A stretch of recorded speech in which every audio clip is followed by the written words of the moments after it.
오늘 주시는 하나님의 말씀은 잠언 1장 27절부터 마지막 33절 말씀까지입니다. 할렐루야. 자, 오늘은 27절부터 시작이 됩니다. 하나님께서 지혜를 우리에게 공개해 주셨습니다. 그 공개된 지혜, 그렇지만 그럼에도 불구하고 그 지혜를 따르지 않는 자에게는 어떤 일이 벌어질 것이다. 이것은 무슨 협박이나 또 사실이 그렇다 이런 식으로 이해하시면 안 되고요. 지혜라고 하는 것을 꼭 받아들여야 된다. 하나님이 이제부터 아버지가 되셔서 어머니가 되셔서 우리에게 전달해 주시고자 하시는 이 지혜를 너희는 놓쳐서는 안 된다.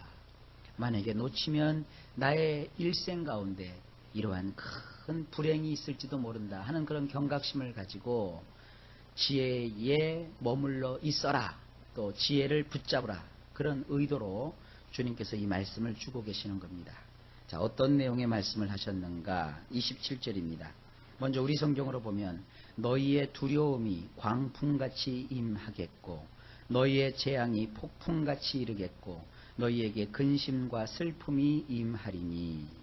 원문으로 보면 이렇습니다. 27절 참화를 가져오는 폭풍처럼 공포가 너희에게 들어올 것이며 참담함이 태풍처럼 몰려올 것이며 너희 위에 비탄함과 억압이 찾아올 것이라. 우리 성경보다 조금 더 구체적이고 상세하고 자세하게 말씀하시고 계십니다.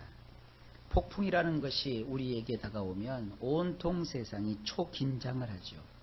폭풍이 휩쓸고 지나가면 그야말로 참화가 벌어집니다.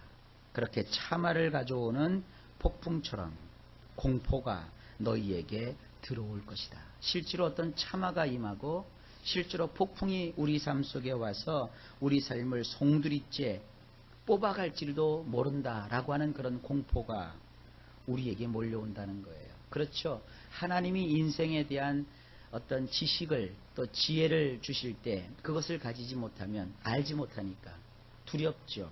마치 캄캄한 상자 속에 홀로 갇혔을 때 어디가 앞인지 어디가 뒤인지 구별할 수 없을 때 가지게 되는 그러한 공포, 이런 그 공포심과 같은 것들이 우리 인생에 다가오는 겁니다.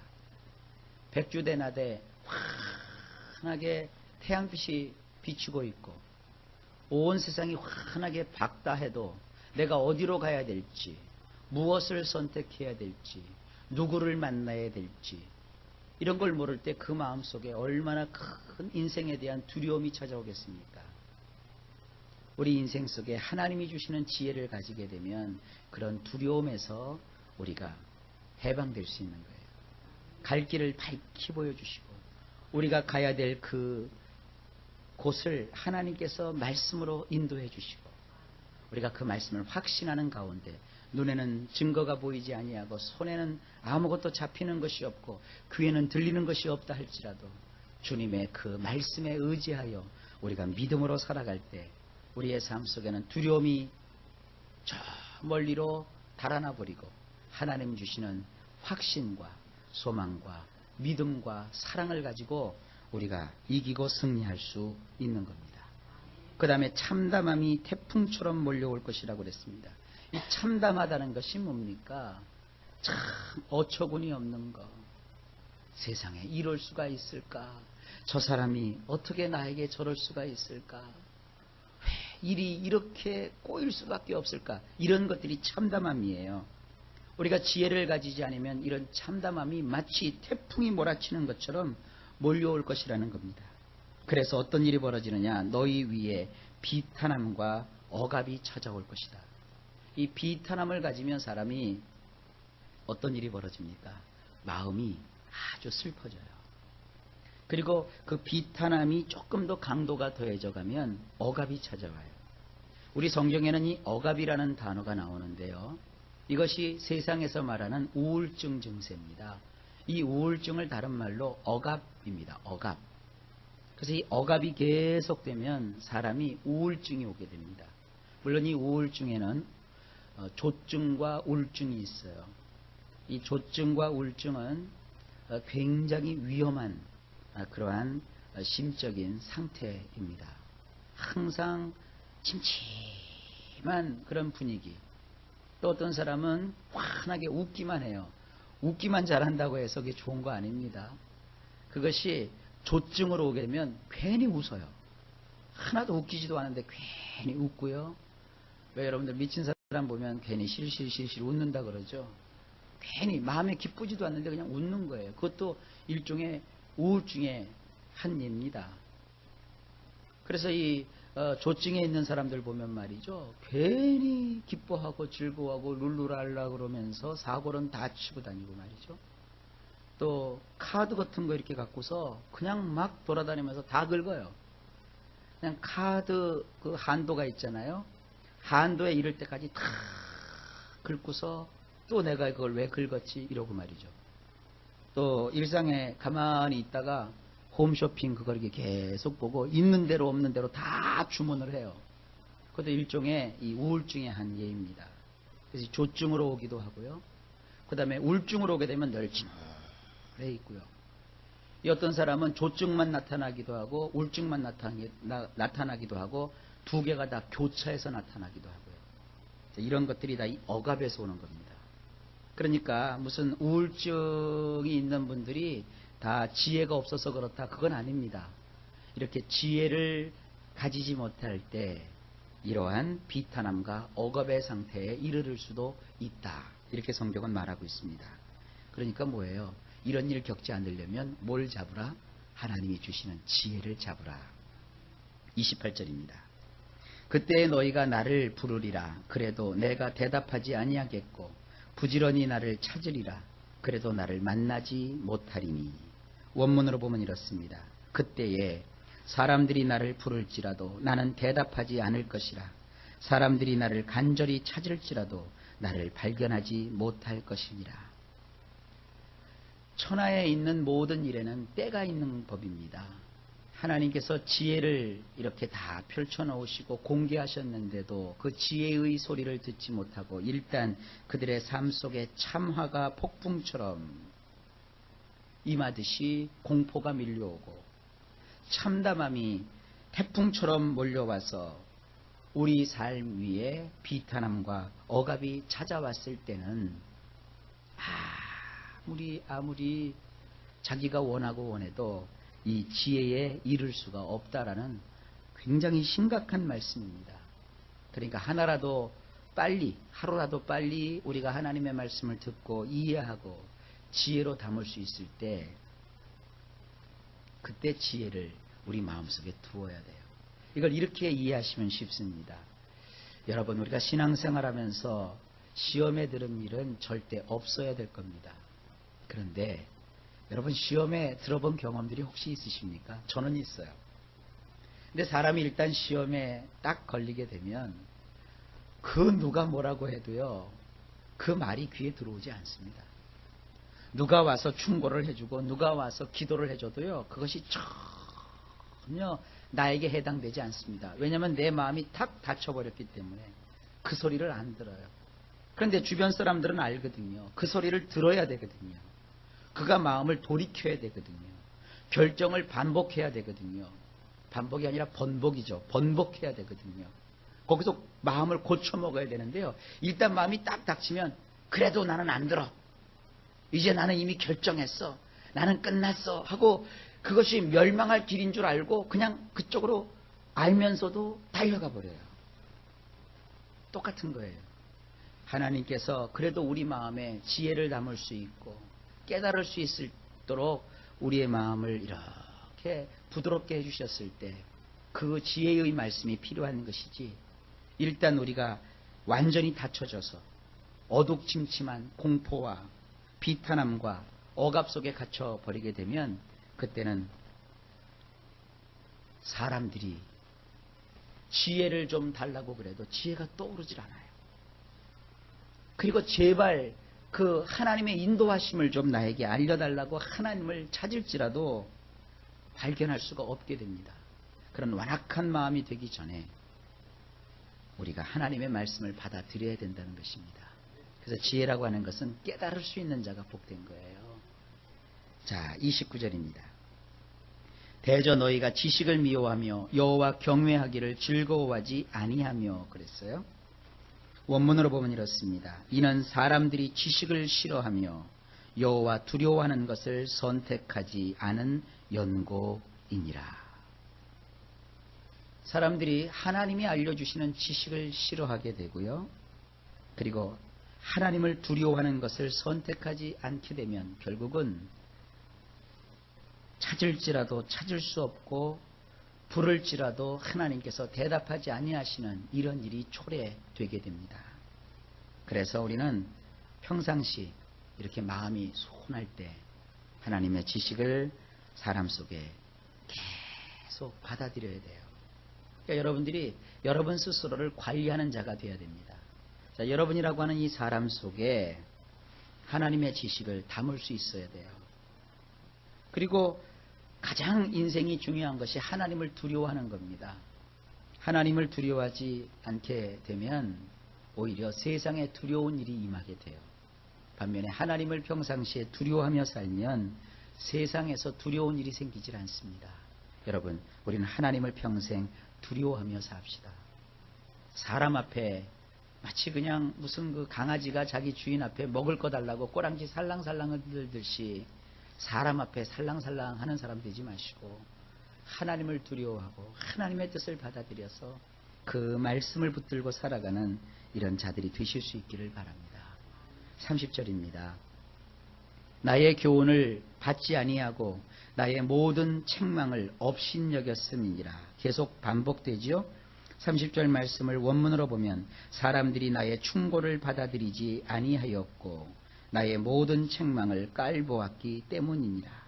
하나님께서는 이 지혜의 말씀을 통해서 사람들에게 충고를 해주세요.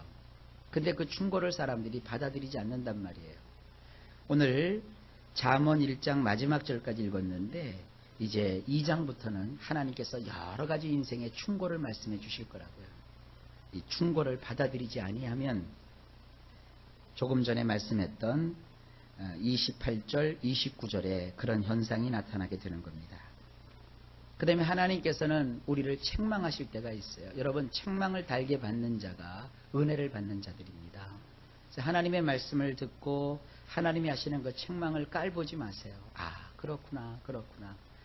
이제 잠언을 여러분들이 쭉 보시면서 아유, 나는 이거 내가 들을 게 하나도 없어. 나는 다 알고 있어. 나는 이미 다 이렇게 하고 있어. 그러면 안 돼요. 이것은 누구를 위한 말씀이 아니라 잠언은 바로 나를 위한 말씀이에요.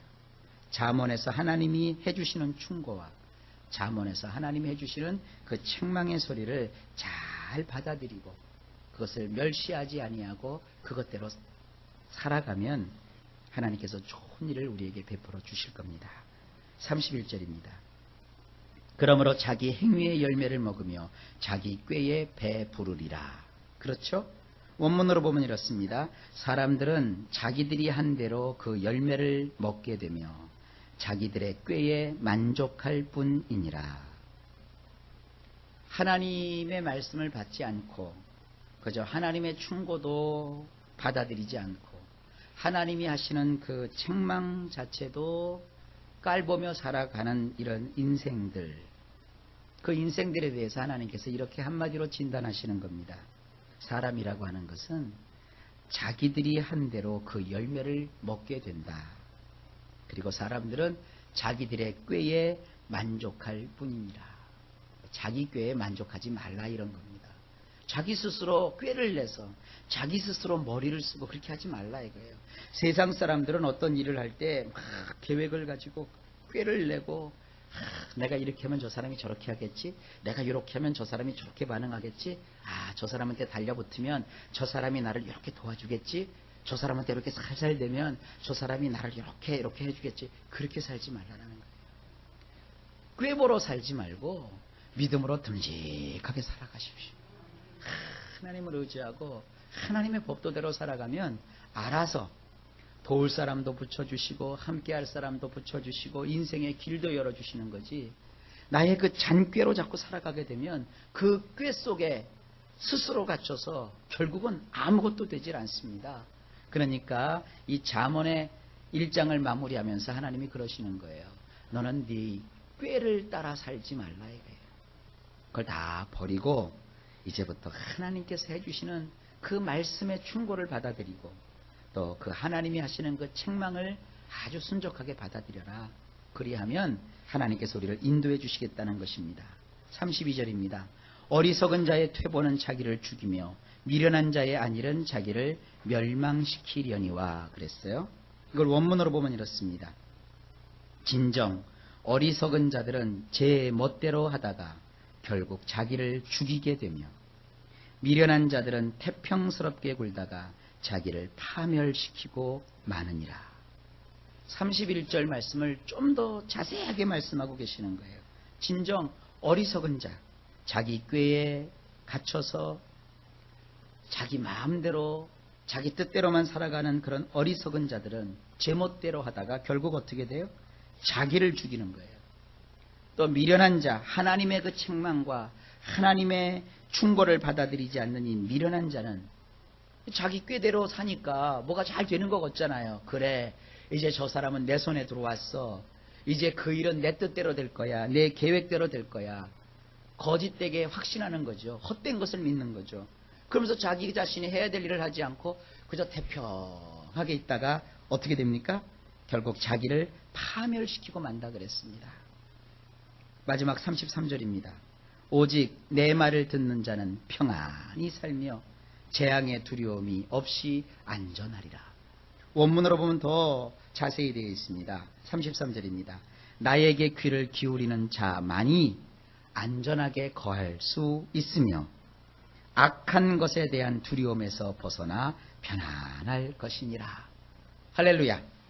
얼마나 귀한 말씀입니까? 이제부터 하나님께서 하시는 그 말씀에 귀를 기울이는 자만이 안전하게 거할 수 있을 것이고 또 악한 것에 대한 두려움에서 벗어나 편안해질 것이다 그랬습니다. 여러분, 우리 이러한 하나님이 주시는 안전함과 하나님이 주시는 이 편안함이 우리에게 필요하지 않습니까? 이런 편안함과 안전함이 우리 삶 속에 넘치시기를 바랍니다. 어떤 분이 하시는 말씀을 제가 들은 적이 있어요. 그분이 이렇게 칠판에다가 이렇게 써가면서 강의를 하시더라고요. 제가 방송에서 잠깐 본 건데 그분이 그러더라고요. 하나님께서 우리에게 약속하신 것은 평안이지 편안이 아닙니다. 그래요. 그러니까 사람들이 그 강의를 들으면서 아멘 아멘 그래요. 근데 저는 아멘 할 수 없었어요. 왜냐하면 하나님은 우리에게 평안도 주세요. 하지만 편안도 주세요. 이게 구분이 되세요? 평안한 것은 마음에 이렇게 평화를 갖는 거예요. 편안한 것은 뭐냐면 삶이 안정되는 거예요. 그러니까 우리가 성경을 한쪽으로 치우쳐 보시면 안 됩니다. 아, 나는 예수를 믿기 때문에 마음에 평화만 가지면 돼. 평화만 가지면 누가 밥을 주고 평화만 가지면 그저 행복해질까요?